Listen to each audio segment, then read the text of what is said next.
A história começa com um cara chamado Kenichi, um homem de 35 anos que passou a maior parte da vida mergulhado no mundo dos videogames. Ele é um jogador muito viciado, extremamente habilidoso, mas acabou se cansando de se dedicar ao máximo nos jogos, apenas para ver tempos depois os servidores serem desligados. Agora, em busca de uma ferramenta que teste seus limites, ele começa a procurar por um jogo que ofereça um nível de dificuldade impossível. Nisso ele acaba encontrando um RPG de fantasia, repleto de magia e espadas, que possui uma dificuldade oculta chamada Modo Inferno. Aquilo rapidamente chama sua atenção, já que desafios extremos são sua grande paixão. Sem hesitar, ele escolhe essa dificuldade insana, e num piscar de olhos, ele é teletransportado para dentro do próprio jogo. Nesse momento, ele renasce como um bebezinho chamado Alien, o grande protagonista da nossa jornada. Logo em seguida, uma interface do sistema revela as regras cruéis desse modo. Esse mundo requer 100 vezes mais pontos de experiência para subir de nível em comparação ao modo normal. No entanto, a mensagem deixa um certo enigma. Se ele for capaz de superar o modo inferno, vai descobrir todos os segredos desse mundo. Um ano inteiro se passa, e com sua consciência adulta intacta e o cérebro traduzindo tudo que escuta para o japonês, Alien nota cada detalhe das suas memórias da vida passada. Ele conta que apesar de ter escolhido a raríssima classe Invocador, a sua realidade atual é bem humilde. Ele vive e trabalha como agricultor ao lado de seus pais, já que, obviamente, a família precisa suar a camisa para pagar os impostos para os senhores feudais. O garoto revela que seu pai se chama Rodin e sua mãe, Teresia. Ele nota que os dois são bem jovens. Certa noite, após ser colocado para dormir, o garotinho decide testar seus poderes e tenta invocar algo utilizando magia, mas nada acontece. Determinado, ele tenta uma segunda vez, e de repente, um grimório aparece bem na frente dele. O susto é enorme, já que ele vinha tentando essa mesma invocação há um ano inteiro sem sucesso. Atraídos pelo barulho, seus pais entram no quarto para ver o que houve, mas o pequeno prodígio consegue esconder o livro mágico bem a tempo. Assim que ele sai e o garoto finge pegar no sono, ele conjura o grimório novamente para analisar seus atributos. O garoto percebe que a quantidade de experiência necessária para progredir é absurda, e descobre que suas habilidades iniciais de invocação envolvem criaturas como insetos e feras de rank baixo. Logo em seguida, ele recebe uma notificação direta do Deus do Mundo, que se desculpa pelo atraso na entrega do Grimório. Pelo visto, a classe de Invocador ainda estava em fase beta, e o desenvolvimento só foi concluído agora. Aproveitando a oportunidade, o pequeno garotinho gamer decide testar suas mecânicas e tenta invocar as suas primeiras criaturas. É aí que ele entende um detalhe importante. Para invocar monstros em campo, primeiro, ele precisa gerá-los em forma de cartas colecionáveis. Dentro do Grimório, ele ativa a habilidade e obtém sua primeira carta de inseto de rank baixo, mas seus experimentos são interrompidos quando sua mãe entra no quarto de fininho. Alien se finge de morto e fecha os olhos. Ele fica pensando que o corpo de um bebê se cansa rápido demais e que o melhor a se fazer é continuar os testes no dia seguinte. E na outra manhã, acompanhamos a rotina cansativa de trabalho de Rodin e Teresia. Assim que colocam ele para dormir, Alien aproveita a brecha e finalmente materializa a sua invocação, um gafanhoto gigante. Porém, ao tentar dar uma ordem, o inseto simplesmente ignora.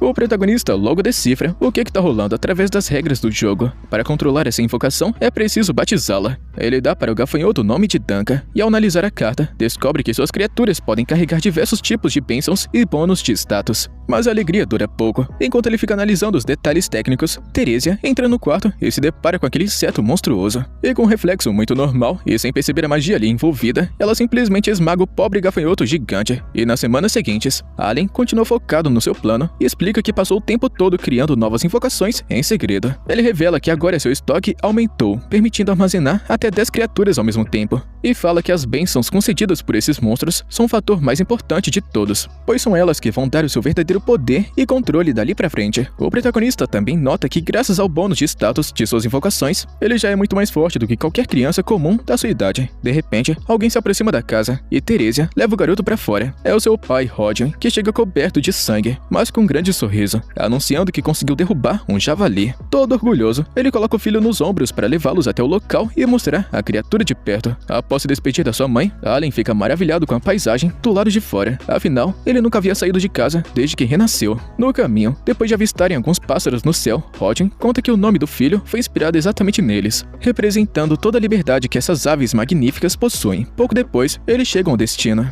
e Alien fica completamente chocado ao dar de cara com um javali gigantesco. Um companheiro de caça de Rodin, chamado Gerda, aparece junto com o restante do grupo da vila para parabenizá-lo por derrotar aquele monstro. Gerda aproveita para conhecer Alien pela primeira vez, e o garotinho se apresenta de forma muito educada e formal. O caçador fica impressionado ao ver que com apenas um ano de idade, Alien já esteja falando perfeitamente com tanta compostura. E curioso com as mecânicas daquele mundo, o protagonista pergunta sobre o nível de dificuldade para derrotar aquela fera. Rodin explica que se trata de um monstro de rank C que que normalmente são necessários cerca de 20 homens adultos para derrotá-lo. A informação deixa o garoto pensativo. Ele percebe que existem criaturas verdadeiramente temíveis e perigosas por aí. E 10 meses se passam, e após muito esforço, ele finalmente consegue subir sua classe de invocador para o nível 2. Recém alcançado esse nível, ele percebe que o espaço disponível no seu grimório aumentou, permitindo armazenar mais cartas. Assim que termina de comer, ele corre para o quarto na esperança de invocar novas cartas. Mas após muitas tentativas fracassadas, descobre que sua barra de energia de mana atual é insuficiente para dar conta do recado. Desapontado, ele sente na pele quão cruel e punitivo pode ser o modo inferno. Mas alguns meses se passam e o protagonista completa 3 anos de idade. Agora, ele já consegue criar uma variedade muito maior de criaturas. Ao fundir 2 cartas de rank H, ele cria sua primeira invocação de rank G, um pássaro capaz de imitar com perfeição a sua própria voz quanto a de seus inimigos. Ele também cria uma toupeira e um sapo, que o ajudam a cavar buracos e realizar tarefas. Mas no fundo, Alien fica um pouquinho frustrado ao perceber que ainda está longe de conseguir bater de frente com os monstros poderosos daquele mundo. O tempo avança e vemos o protagonista treinando com sua amiga de infância. O nome dela é Krena, e os dois praticam com espadas de madeira como verdadeiros cavaleiros em treinamento. Alien se esforça ao máximo, pensando que não pode perder para uma garotinha, mas Krena é uma prodígio natural e acaba vencendo o duelo. Logo em seguida, os pais do protagonista se aproximam e descobrimos que o rapaz logo vai ganhar um irmãozinho, ou talvez irmãzinha. Krena se despede do rapaz e fica elogiando seu desempenho no treinamento. Mais tarde naquela mesma noite, Alien conversa com seus pais e, sabendo que a sua mãe Teresia está grávida, ele se oferece para ajudar o papai nos trabalhos pesados do campo. Mas eles recusam carinhosamente, dizendo que ele ainda é apenas um menininho. E sabendo disso, o protagonista aceita a decisão e promete continuar treinando firme para se tornar forte o bastante para proteger sua mãe no futuro. A atitude deixa Rodin profundamente orgulhoso pela maturidade e das boas intenções do filho. Teresia aproveita o momento para lembrar que a cerimônia de batismo dele e de Krena não está muito longe de acontecer. Ela conta que ao completarem 5 anos, todas as crianças desse mundo passam por um tipo de ritual que o Deus do mundo revela se elas possuem algum tipo de talento ou classe especial. Rodin conta que se o seu filho for abençoado com um bom talento, poderá alcançar uma vida grandiosa e cheia de conquistas. Com o passar das semanas, o inverno rigoroso chega, mas Alien não abaixa o ritmo com seus treinamentos com Krena. Certo dia, enquanto a mãe do protagonista saía de casa, uma de suas invocações em seto, o Denka, aparece de surpresa. O susto faz com que Teresia se desequilibre e caia. Ela rapidamente começa a sentir fortes dores. O bebê estava prestes a nascer bem antes do esperado, e desesperada, Krena corre para chamar seu pai no campo. Enquanto ele chega às pressas para ajudar Teresia, os homens se afastam para dar privacidade ao momento, e na manhã seguinte, ao amanhecer, o irmãozinho do protagonista finalmente nasce saudável. Rodin decide batizá-lo de Mesh, e vendo toda aquela cena familiar, Alien reflete sobre sua vida passada. Ele era apenas um assalariado comum, sem dinheiro, sem diploma universitário e sem namorada, que só queria testar seus limites em um jogo impossível, e agora, ironicamente, acabou ganhando uma família calorosa. Diante dessa nova realidade, ele toma uma decisão firme. Ele vai usar todo o seu conhecimento da vida passada para tirar sua família dessa condição de plebeus e protegê-los da nobreza. Depois, enquanto caminham juntos, Rodin conta os detalhes sobre a chegada da cerimônia de batismo, explicando que ao completarem 5 anos, tanto os plebeus quanto a realeza passam por esse ritual de avaliação para descobrir quais dons e talentos ocultos as crianças possuem. O dia da cerimônia finalmente chega, e no caminho para a cidade, a família de Alien se junta com Gerdo e sua filha, Krena. Ao alcançarem o centro urbano onde os plebeus se reúnem, eles se deparam com uma multidão de crianças ansiosas pelo ritual. As portas da igreja se abrem e os clérigos encapuzados aparecem para iniciar o evento, discursando sobre como o Deus do mundo concede a todos, sem diferença de classe social, a chance de despertar talentos grandiosos. Uma das sacerdotisas então menciona que, inclusive, um dos melhores heróis do reino nasceu como um simples plebeu. A informação acende uma faísca de empolgação no protagonista, pois ele percebe que a progressão de status desse mundo realmente dá chances para qualquer um crescer. O grupo então entra no templo principal, onde se deparam com uma imponente estátua da divindade criadora daquele universo. Olhando para a estátua, Alien se lembra de quando tinha apenas 1 ano e recebeu aquela mensagem direta do próprio Deus, se desculpando pelo bug na sua classe. O ritual de avaliação começa, e cada criança deve colocar as mãos sobre uma grande esfera de cristal. Uma a uma, elas passam pelo teste. Algumas despertam talentos comuns como de comerciante, enquanto várias outras descobrem que não possuem talento especial algum. Após uma longa espera, restam apenas Krena e o protagonista. Muito animada, a garota dá um passo à frente e toca o cristal. No mesmo instante, a esfera emite um brilho avassalador, deixando os clérigos em completo estado de choque. Krena acabou de despertar o raríssimo talento, o grandioso mestre da espada. A notícia se espalha rapidamente, gerando uma enorme onda de celebração, já que ter um gênio desse nível na vila é um evento lendário. Chega então a vez de Alien. Quando ele toca o cristal, a esfera brilha intensamente, mas por algum motivo o painel do clérigo revela algo inesperado. Rodin, ansioso, pergunta qual foi o resultado, e o avaliador responde de forma seca que esse moleque não possui talento algum. O sistema da igreja simplesmente não consegue reconhecer a classe secreta de invocador. Vendo o suposto resultado negativo, Rodin rapidamente abraça o filho com força, tentando confortá-lo para achar que o pequeno Allen está arrasado. De volta para casa, Allen é recebido com todo o carinho do mundo por sua mãe Teresia e por seu irmãozinho Mesh. Ele pensa que, independentemente da pobreza ou falta de status, ele se sente muito feliz em passar a vida ao lado deles. E mais tarde naquela noite, isolado em seu quarto, o garoto abre seu grimório para checar seus atributos e nota que, graças aos seus treinos e invocações, suas cartas de monstros progrediram para o rank G e rank EV, e que seus próprios status estão subindo de nível continuamente. Analisando os números dos outros garotos da vila, o protagonista finalmente decifra o padrão. Ele é o único ali jogando no modo inferno. Enquanto as outras crianças ganham bônus massivos e começam com talentos definidos, ele precisa suar a camisa com uma curva de experiência 100 vezes mais lenta e difícil. Longe de ficar desanimado, isso só serve de combustível para o nosso protagonista, que adora um bom desafio hardcore. Ele apenas brinca mentalmente que o deus do mundo realmente caprichou na dificuldade e que espera que todos os bugs da sua classe beta já tenham sido corrigidos.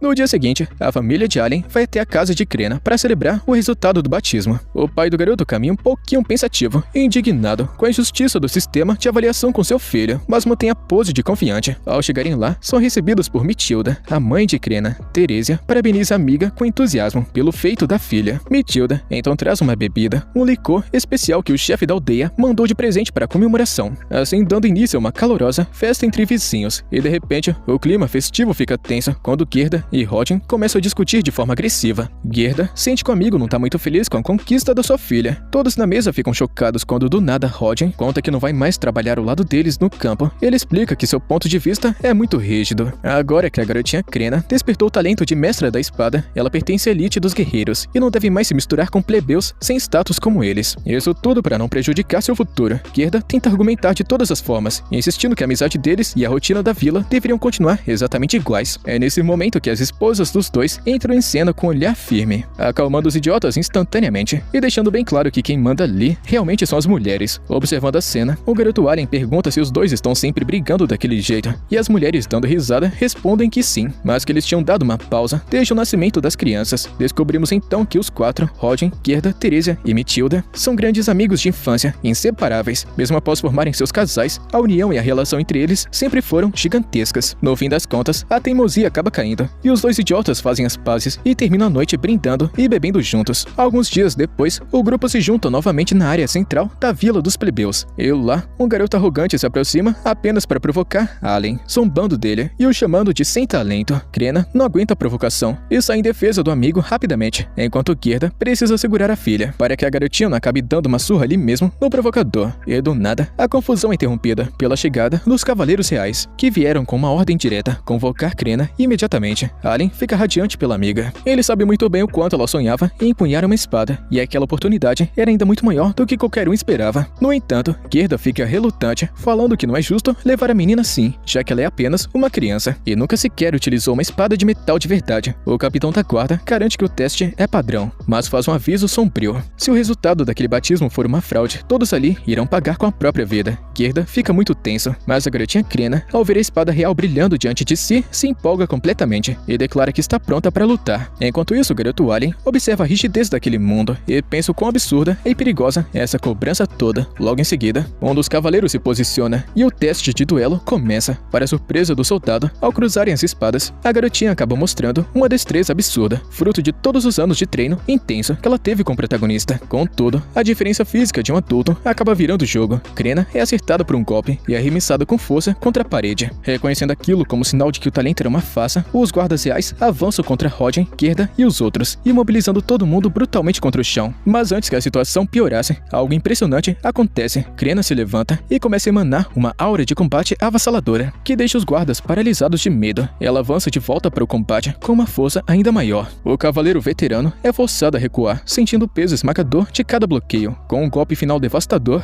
a garotinha simplesmente despedaça a espada de metal do soldado, deixando todos em completo estado de choque. Diante da demonstração inquestionável inquestionável de poder, o capitão encerra o teste. E com sua clássica inocência infantil, Krena olha para o vice-capitão com quem lutava, que agora está caído de joelhos e sem fôlego, e comenta assim, para um velhote, até que você é fortinho. Aliviados e muito orgulhosos, os moradores comemoram ver que essa garota é sem dúvidas uma verdadeira mestra da espada. O capitão da guarda se aproxima e parabeniza Gerda por criar uma guerreira tão fenomenal. Ele se desculpa educadamente pela abordagem bruta e explica que a partir de agora, eles precisam discutir seriamente sobre o futuro promissor dessa menina, acrescentando que o talento dela é tão grande que ela pode até mesmo levar seus amigos e familiares consigo para a capital, se assim quiser. Mais tarde, todos se juntam na residência do chefe da vila para um banquete formal. O capitão, cujo nome é Zenove, se apresenta formalmente e revela que veio a mando direto do Grand-Duque, o senhor feudal daquelas terras, justamente para ter certeza que o batismo não foi adulterado. E com o talento de Krena evidente e comprovado, Zenove informa o chefe da comunidade que, como recompensa e honraria por dar à luz a uma prodígio tão monumental, aquela humilde aldeia de plebeus passará a receber investimentos e agora vai levar oficialmente o nome do próprio senhor daquelas terras. No entanto, o capitão Zenove surpreende todo mundo com uma nova proposta. Em homenagem ao nascimento de uma prodígio tão impressionante aqui, ele recomenda que a aldeia seja rebatizada oficialmente com o nome de Krena. Gerda fica em choque com essa grande honra, e o chefe da vila concorda na hora, sem ver problema nenhum. Zenove então explica a gravidade da situação, revelando que 3 anos atrás, uma suposta mestra da espada havia nascido na família de um influente conde. Aquela garota chegou a ser contratada pela família real, mas acabou não atendendo às expectativas da corte. Foi assim que descobriram que diversos nobres locais andavam falsificando os resultados do teste de batismo, tudo para ganhar mais poder e dinheiro. Esse foi o verdadeiro motivo pelo qual os cavaleiros reais precisaram comparecer pessoalmente para testar a força de Krena. O capitão se desculpa com Gerda mais uma vez pela abordagem agressiva e explica que ao completar 12 anos, Krena deverá frequentar a respeitada Academia de Cavaleiros, já que é esperado que ela sirva diretamente à família real no futuro. Ouvindo sobre todo o futuro brilhante da amiga, o pequeno Alien pergunta para Zenove se, mesmo sendo filho de um simples plebeu, ele também poderia se tornar um cavaleiro. O pai do rapaz, Rodin, então se desculpa pela ousadia do filho, mas o capitão, tocado pelo interesse dos garotos da vila, responde de forma amigável, prometendo mandar um tutor acadêmico para essa região, ao ver que tem mais jovens promissores aqui. Krena, animada, declara que tá querendo ir para a academia, mas o garoto arrogante de antes fica zombando de Alien no canto da sala, cochichando que um sem talento como ele nunca conseguiria entrar. Nesse exato momento, Zenove fixa o olhar nas expressões analíticas de Alien e começa a se perguntar se aquele moleque é realmente uma criança comum, mas seus pensamentos são interrompidos por Gerda. O caçador orgulhoso apresenta Rodin ao capitão, revelando que ele é de fato o verdadeiro herói da aldeia. Afinal, foi ele que derrotou o javali gigante de rank C sozinho. A façanha conquista o respeito imediato de Zenove, e os dois guerreiros trocam um firme aperto de mão. Ao final do banquete, Alien e seu pai se despedem de Krena e Gerda. No caminho de volta, os dois caem na risada ao descobrirem que ambos tiveram exatamente a mesma ideia. Eles esconderam algumas frutas do jantar nas roupas para levar de presente para Teresia, e um tempo depois, acompanhamos o protagonista muito feliz por ter finalmente alcançado o nível 3 na sua classe Invocador, e com esse avanço, o espaço de armazenamento de seu grimório se expande drasticamente. Alien começa a pensar sobre os benefícios ao fundir cartas. Parecem criar monstros muito mais poderosos, e pensando no quão cruel é o modo inferno, o garotinho nota que acabou levando 2 anos inteiros apenas para subir do nível 2 para o nível 3, e mais tarde, após o jantar, a família recebe outra grande notícia. Teresia está grávida de novo. O ritmo de vida na casa é intenso, e o protagonista brinca mentalmente que seus pais passam tanto tempo lidando com os desafios daquela vida dura quanto trabalhando na roça. E analisando as regras ocultas do sistema, Alien percebe que o deus da criação deixou um detalhe disfarçado no sistema desse mundo. Curioso, ele pergunta para o papai sobre uma antiga e grave cicatriz que ele tinha no braço, e Rodin responde surpreso que esse ferimento simplesmente se curou por completo de uma hora para outra, como se tivesse passado por um milagre dos deuses. Com isso, o protagonista mata a charada rapidamente. Cada vez que ele, como invocador, sobe de nível, suas invocações ganham mais poder, e seus bônus de status passivos curam os ferimentos de todos ao seu redor, além de conceder para ele mesmo uma força física imensa. É por isso que seu pai, mesmo sendo um plebeu, se tornou forte bastante para caçar javalis gigantes de rank C. Ao checar seus atributos, porém, Alien nota um grande dilema. Embora seu nível de invocador seja 3, o seu nível de jogador continua travado no nível 1. Ele sabe que para subir de nível de jogador e ganhar status próprios, ele precisa caçar monstros ativamente e coletar experiência diretamente do combate. Determinado, ele implora para acompanhar Rodin nas próximas caçadas na floresta, mas seu pai recusa o pedido rapidamente, sabendo que a vida de um caçador é perigosa demais para colocar um filho de 5 anos em risco. Mais tarde, enquanto descansa, o garoto Alien revisa a notificação que o deus do mundo havia enviado anteriormente, com os bugs de balanceamento da sua classe beta corrigidos. Ele fica de boca aberta ao ver que seus atributos de magia e inteligência agora ostentam o impressionante Rank S. Com os novos parâmetros de Rank S ativos, ele decide materializar uma de suas cartas de inseto aprimoradas para testar o seu novo poder. O rapazinho fica se sentindo mais forte e, novamente, a história se repete. Teresia entra no quarto de surpresa e, tomada pelo susto e pelo medo daquele insetão, acaba esmagando mais uma vez a pobre invocação de Alien. Dias depois, enquanto ajuda a mamãe estendendo roupas no varal, o protagonista pensa sobre suas cansativas tentativas de fusão de cartas. Após gastar quase toda sua energia de mana em vão,